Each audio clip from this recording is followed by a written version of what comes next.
chuir stopla fachtas Loch Gamhna trí craobh Chabháin sa chéile bhóchan den Norig a thoistir eisir a hena léimar ístim líana as an ceathrú huair le chuig bliana nós bíad sa chlé Ceannais. Bhí dem líana ann a bhuaigh Réalta Dhún an rí an chuir Oliver Plunkett siar sa bhliain Chabháin cúideog. Idir an dálainn bhí há chlé Ceannais cailte chlé Ceannais a gcuine Loch Gamhna fe trí ina measc. An naróchló rudí a chuir na cheart am líana. Mí hála Tristáin ha mantráthreachta chlé Ceannais Peile an Chabháin. Sé Conor Brady tá mar chaptéin ag Loch Gamhna agus beirt cumasach go leir park a chuile Ryan Donoghue agus Conor Casey. Ahrú déanaach déanta meas an dosa Ryan Brady stigan an Shawnee Harton agus beirt sé glóir tá spántas má ins na tosathe ó Oisin Pearson, Conor Madden agus Robbie Fitzpatrick. An cúgur teag a Rowney go dulcan park ag Réalta Dhún agus cosantóirí ládra le Lady Cormac McAvinny agus Aaron Shackleton. Sé Patrick Faulkner for an cúlín na bhúgan cléthe le Ceannais dómh agus a meas na dosa bhfuil be sé leir tá spántas má trónóna Peter Corrigan, Kevin Curtis agus Farry Imrí le cúnta na mí Jordan Morris. Slú mór ballhéisteach an trónóna agus an dóthaíh for túsma a chuir le cuasaí Loch Gamhna ón gahabhisteach le Shellah. Pass amach an son. Go deire, bhfuil leis ar cúlín ilín chéir go maith an trosaigh Robbie Fitzpatrick ach an chéad cúlín aimsin son aige. Is cúntas Loch Gamhna oscailt son. Le Keen Madden. Buamach cosach le Ceannais sure crosser Loch cúlín atar an trónóna sin. Madden a ríist teachta seach. Number cosantón tús le déanamh ag Réalta Dhún Beidir bhfuil deisir scór an trosa iirecht gá faoin John lán tosaí Conor Madden. Shane Gray. McAvinny an trosa, féhrú ag deire a rinne sé alternasir an tarna iirecht. Buamach a siúd in san clé le Ceannais dar nóir rair aonta. Cúlín déanaach ag an deire ag Patrick Faulkner thug an suéilo. Dí seo trónóna an dóthaíh Cotham Gomá, Cluiche, anna bha chuirla chéile an son a dul ó ghuine go duine. Shellah Nash agus beidir bhfuil contúirt an son ag deire. Tá siad sást an cúlín a hógant ó an Cunningham a teachta níos an son. Agus scór maith ag a Réalta Dhún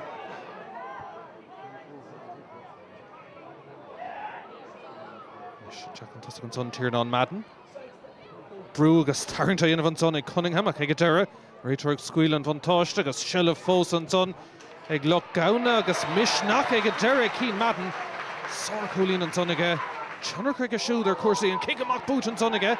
Ard obair déanta beidir bhfuil oscailtí an son ag Loch Gamhna sleanathe tríd. Réalta Dhún i driblód amach na gosantóirí agus an cúlín ag deire ag Robbie Fitzpatrick ach ard obair ribh sin ag Keen Madden. Loch Gamhna gimmert níos fearr meas na dosa go dtí seo. Dí halahú maith an son ag Réalta Dhún An an son ag carú tá Kevin Curtis. Pas tá go leistigh agus dín caibhlintidir an dóthaíh tá go dtí seo. Shackleton, isteach an son, smachta go deas. Go deire tá spás a sigan son beidir go deisig Joe Dillon trasna hen sé seach an Lauren Cúil agus nadathe ag a deire Kevin Curtis cuoinnig gur beis na hosna an glúiseach de bhd ina le féint an farc. Hastil sé leis agus ag a deire bhí sé sa spot ag ceart an cúil aimsin son ag Réalta Dhún Dín caibhlintin sás a Chabháin. Smacht a ríis go háling an son ag Réalta Dhún agus an cúil sin treis misnach a hartóh Peter Corrigan. Ibrahimach an son dí Cian Shackleton. Leis a gitóg, misnach aige agus an ceart aige sár cúlín an son aige. Cúil glán after a.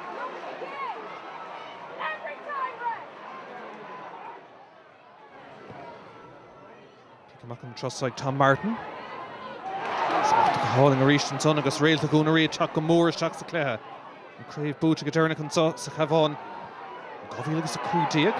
An craobh díogar fád a chun féic an pass. Tuaiste, fuirfa deisir cúil eile agus nadathe ag Joe Dillon. A cad é mar feas a cúgaisteach chuige. Bhí sé leis éine sigan san mar chomhlúdar Ryan McGahern ach ag a deire. Smacht a gáling ag Dillon agus an tarna cúil ribh an briseacha. Is Réalta Dhún ag iarraigh túsmach chuir leis an tarna le. Smacht an son ag bhar leir parca sin é Patrick Faulkner. Sár cúlín ag a siúd. Siad an áidfa ag a stad seo ag gimmert a fad níos fearr. Is deis ríist ag Jordan Morris. Fartar nó a bhí na gimmert go hiidir chun déile chun a mí. Citóg an a bhaig agus é sin tuspánta leis an iarraigh sin. Iarraigh gá faoint an son ag Morris. Cad é mar réaling a bhíige. David Conor Casey. Can Sonnig Turling to Stig. Smachtag and Gulbar agus Kamarish and Sonnig Tom Martin. Mahimmer Gashud. Spas in a shows of Corey Kevin Curtis. Include Gain Hourlichton for Arkansas. Shacht Guli Natra. Spas Chicken Sonnig McAvinny. Morris Reached. Lishan Gitog agus Ard score Elimshin son again. A Cademer Hoimerton son. Egg Réalta Dhún agus he the third Anna has spontas Peile Uhansa Tronona. Mishra David score Castolo Loch Gamhna. Ryan Donahue and Truss son counts on Egg Turlingt. Gadera smack the Stig agus Desh bout one Egg Réalta Dhún Chachtamach. Bring a resume to Oscailt after Inish. The hauling is shocking to Goody Joe Dillon. Hooligan is Tushka. Fosa Dull. Fod Shasta Gagaderis Virulesh Casa Sar Skillanton. Egg Joe Dillon. Buaicphointí on it. With Vella. Chance Ace score all and son. Egg Réalta Dhún Dyrek O's Coran Cool. Lesha Gatog Tashishin Gun Strainer Beharan Trasnon. She Trisha Gimmert Kaidon of Vodney's Florence Tronona, Augustin Gedor O'Govil agus a Cuijeg, Crave Ivradoyig, Buintamak Tronona, Egg Réalta Dhún. I'm honestly still in shock. There's no really words to describing this moment. It's just this dream-like, you know. We had kind of said that if we could stop them scoring goals, because the final here 2 years ago, they had a couple of goals in, and that was the main priority. We ended up getting, I think, 2 goals in the first half, and it gave us a lead into half time. But we knew going into half time I think we were 5 points up, but we knew that